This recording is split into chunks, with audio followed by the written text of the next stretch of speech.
I didn't see the drone. Hello everybody. We're here at a forest preserve, me and Terry.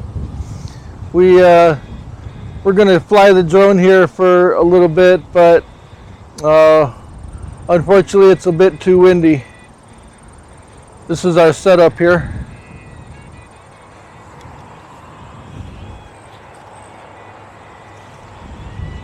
Got our landing pad next to a tree, all staked into the ground,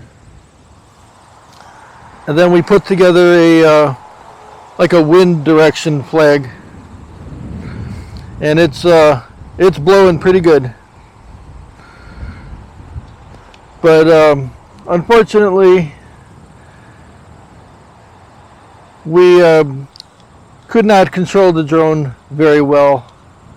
It went up a small distance, and then I was not able to make it go forward or anything. It kind of just blew backwards, upside down, and landed right there in the street.